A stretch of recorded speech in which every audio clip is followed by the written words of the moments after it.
The Sono Arc is by far one of the best looking soundbars available in the market, but in addition to that, yes, it does have a hefty price tag, but it's actually jam-packed with a lot of unique software that other soundbars lack. And so in today's video, after owning this Sonos Arc soundbar on my living room setup, I'm gonna go ahead and cover all the unique features and some cool tips and tricks that I found after using this device day to day. So if you're in the market, you're curious to know what does the Sonos have to offer, or you currently own one and you'd like to learn something new, continue watching this video as we're gonna go ahead and go in depth and show you the cool tips and tricks and some awesome hidden features that the Sonos Arc has to offer. Let's go ahead and get started. Now, Sonos Arc can only be controlled with an app, as there's no dedicated controller or anything like that that uses an IR blaster, but there are some nifty tricks.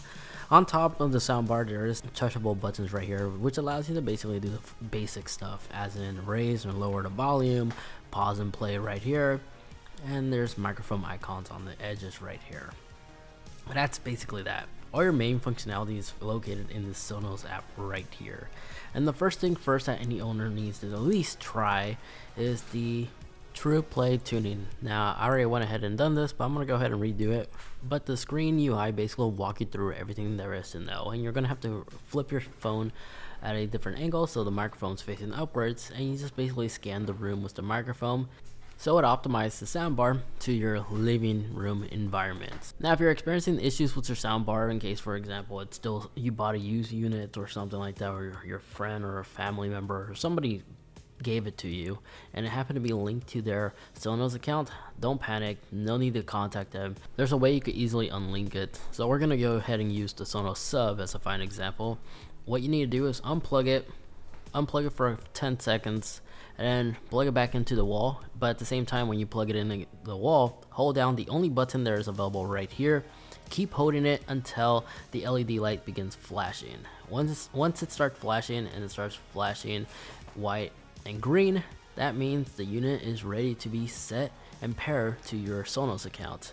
When it's doing this, just follow the Sonos pairing process. Just add this subwoofer as in our example, and it should automatically connect, and just follow the on-screen instructions to connect it to your device and you're set. Now, if you have a curious toddler and you want to disable the touch controls from them accidentally toggling stuff, you could easily do so by launching the Sonos app, tapping the room where your Sonos setup is set up, scroll all the way down to hardware, and here's where you can actually go ahead and disable the touch controls. And the LED stats, you can also toggle this on and off right here as well. And the basics on understanding the LED stats is basically this.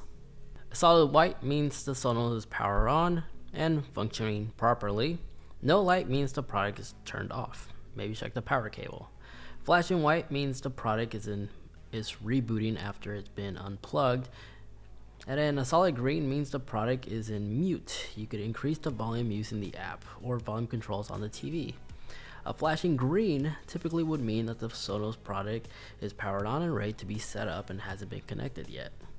A solid orange during the setup. The solid orange means that the Sonos product was not set up properly, so you're gonna have to reboot it.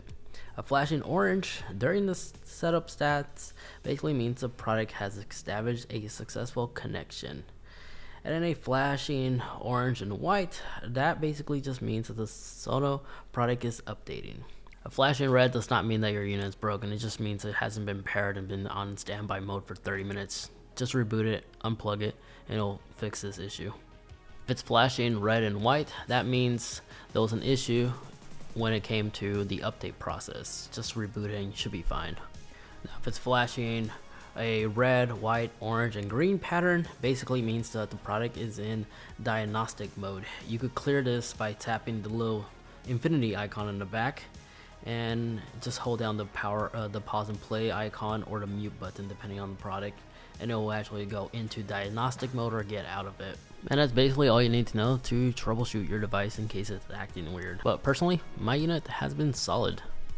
Now, you can add a virtual voice assistant. You have the options to choose between Alexa or Google Virtual Voice Assistant. And the benefits of having a virtual voice assistant set up with your soundbar is that you're able to verbally request the voice assistant to power on or power off the TV, as well as increase the volume levels or adjust to your liking.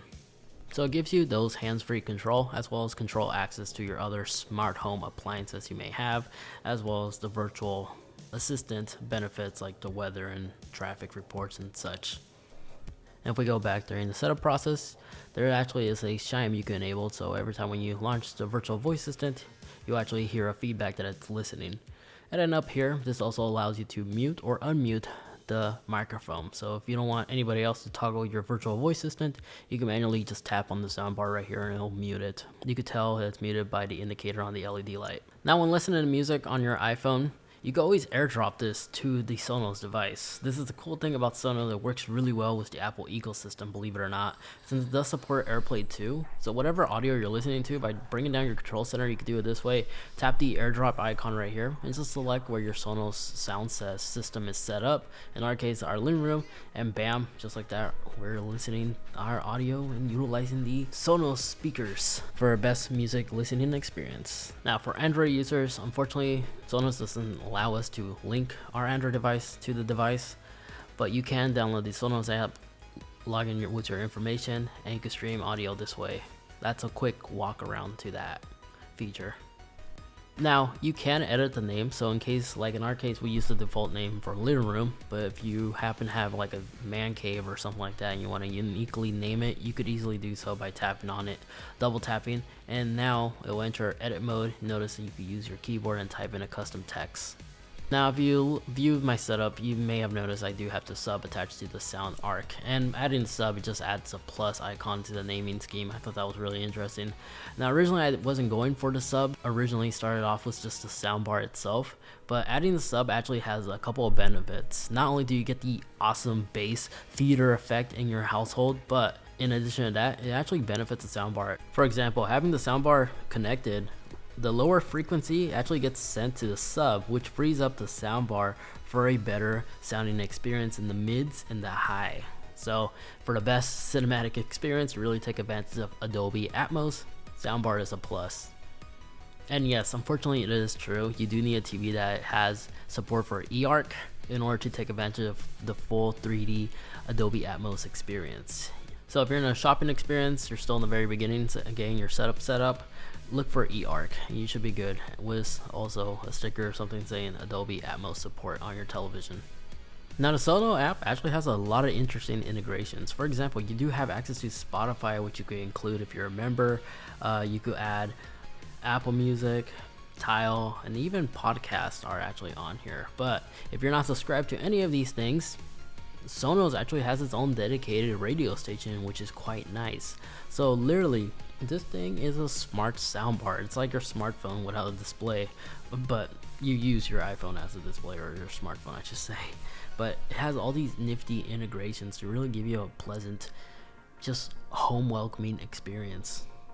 Now when viewing your content, in the play icon right here, not only do you have music controls, you have access to it right here, but you could also switch between two different modes. You have night mode, which will actually increase the quiet sound and reduce the loud sound. And then the other mode is speak. So if you're watching like soap operas or something, you could increase the dialogues this way as well, using its internal software. Oh, and really do take advantage of the volume limit. I know this may sound ridiculous, but the Sonos system at its max volume gets extraordinarily loud. If you live in an apartment complex, a duplex, or your neighbors are just unnecessarily too close to your household, I highly recommend setting a volume limit so you don't disturb others around, because the woofer really does shake up everything.